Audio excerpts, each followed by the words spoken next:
প্রিয় সংগ্রামী তাওহীদি জনতা, এই দেশ মুসলমানদের দেশ, এই দেশ আলেম ওলামাদের দেশ।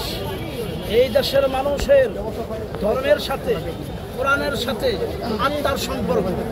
কোনো মানুষ, কোনো ব্যক্তি, কোনো দল যদি এই ইসলামকে রুখে দেওয়ার জন্য, ইসলামের মূল্যবোধের উপর আঘাত আনে, সেই ব্যক্তিকে, সেই দলকে আমরা বাংলাদেশ থেকে উৎখাত করার জন্য সর্বক্ষণ প্রস্তুত আছি, ঠিক কিনা?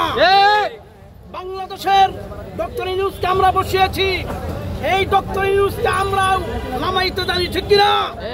ডক্টর ইউনূস যদি বাংলাদেশের আলেম ওলামাদের বিরুদ্ধে যায়, বাংলাদেশের ইসলামী মূল্যবোধে বিশ্বাসী ধর্মপ্রিয় মুসলমানদের বিরুদ্ধে যায়, তাহলে আমরা আবার সেই সংগ্রাম করে ডক্টর ইউনূসকে আমরা নামিয়ে দেব, ঠিক কিনা? বাংলাদেশে কোন ইসলামের বিরুদ্ধে কোনো আইন চলবে না। যে জাতিসংঘের যে কার্যকলাপ বাংলাদেশে আইনকে বাস্তবায়ন করার জন্য যে আইন করবে, বা যে মানবাধিকার সংস্থার নামে যে সংগঠন যে করতে চাচ্ছে, সেটাকে রুখে দেওয়ার জন্য আবার আমরা রাস্তায় নামব ইনশাআল্লাহ। আজকের যে সমাবেশ, এটা হচ্ছে একটা নমুনা। হেফাজতে ইসলাম বাংলাদেশ যখন চূড়ান্ত পর্যায়ের কর্মসূচি দিবে,